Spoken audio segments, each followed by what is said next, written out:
नमस्कार, सूर्य समाचार देख रहे हैं आप। मैं हूं आपके साथ आयुष्पाल। बुलेटिन की शुरुआत करते हैं पश्चिम बंगाल से आई बड़ी खबर के साथ। पश्चिम बंगाल के मुख्यमंत्री बने हैं शुभेंदु अधिकारी। राज्यपाल ने उन्हें शपथ दिलाई है। दिलीप घोष, अग्नि मित्रा पॉल ने भी मंत्री पद की शपथ ली है। इसी के साथ अशोक कीर्तनिया ने भी मंत्री पद की शपथ ली है। खुदीराम ने मंत्री पद की शपथ ली है। इसी के साथ तमाम मंत्री पद की शपथ लेते हुए नजर आए हैं। पीएम मोदी, गृह मंत्री अमित शाह समेत कई दिग्गज नेता यहां पर मौजूद रहे हैं। ये बड़ी जानकारी आपको दे दें, शुभेंदु अधिकारी ने बंगाल के मुख्यमंत्री के तौर पर शपथ ली है। तस्वीरें आप देख रहे हैं। राज्यपाल ने उन्हें शपथ दिलाई है।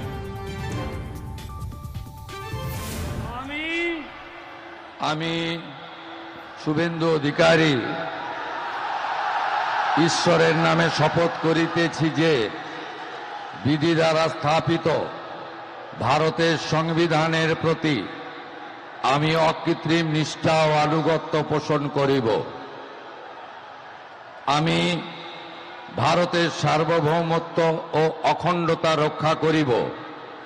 পশ্চিমবঙ্গ রাজ্যের মুখ্যমন্ত্রী রূপে আমার কর্তব্যসমূহ নিষ্ঠাপূর্বক এবং বিবেকসম্মতভাবে নির্বাহ করিব এবং ভয় বা পক্ষপাত, প্রীতি বা বিদ্বেষ রহিত হইয়া সকল শ্রেণীর জনগণের প্রতি সংবিধান ও বিধি অনুসারে ন্যায়।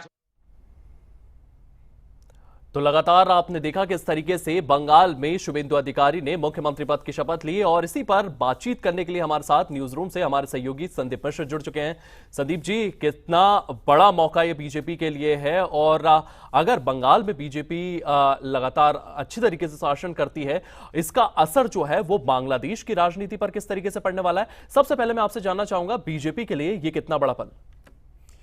देखिए आयुष, आपने सवाल बहुत ही बेहतरीन और सूझबूझ वाला किया है। आपको बता दें कि गंगोत्री से गंगा सागर तक जो एक सपना भारतीय जनता पार्टी ने देखा था, आज वो सिद्धि पर पहुंच चुका है। यानी कि बंगाल, जहां से बीजेपी के संस्थापक श्यामा प्रसाद मुखर्जी आते हैं, उन्होंने भरसक कोशिश की बीजेपी को देश भर में आगे बढ़ाने की, लेकिन कहते हैं चिराग तले अंधेरा। तो कहीं ना कहीं बंगाल वो ऐसी भूमि थी जहां पर बीजेपी कमल खिलाने में कामयाब नहीं हो पा रही थी। लेकिन इस बार 206 सीटों के साथ बीजेपी ने बंगाल में भी कमल खिलाने का काम किया। अब आपका अगला सवाल था कि इसका असर क्या होने वाला है आने वाले समय में। तो साफ तौर पर आपको बता दें कि सिर्फ बांग्लादेश, भारत के पड़ोसी मुल्क में ही नहीं, वहां की व्यवस्थाओं, वहां की आर्थिक स्थिति और वहां की जीवन शैली में भी बहुत बड़ा प्रभाव पड़ने वाला है, क्योंकि बंगाल की स्थिति किसी से छुपी नहीं है।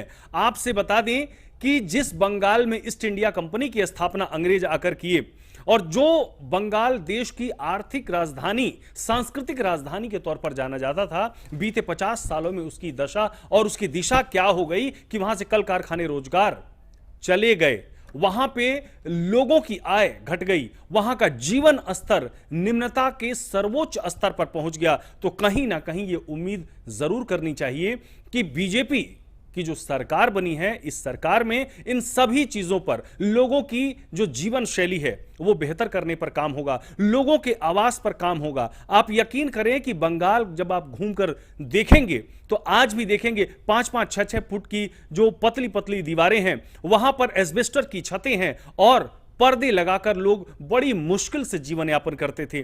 तो कहीं ना कहीं बदलाव का ये जो संकेत था, पहले, इसके पहले कम्युनिस्ट, उसके बाद ममता बनर्जी 15 साल से, यानी कि जो 50 साल का जो समय था वो कहीं ना कहीं बंगाल पर भारी पड़ता दिखा और वहां के लोगों का जीवन स्तर बेहतर से, सांस्कृतिक राजधानी थी। आप जरा कल्पना करें कि जहां से कला, संस्कृति पूरे देश भर में, पूरी दुनिया भर में फैली, वो मरहूम हो गए। वो जो है वो कला संस्कृति वहां पर नेपथ्य में चली गई। तो कहीं ना कहीं ये उम्मीद करनी चाहिए कि अब बंगाल अपने उदय की तरफ, अपने आगे बढ़ने की तरफ निरंतर आगे बढ़ेगा।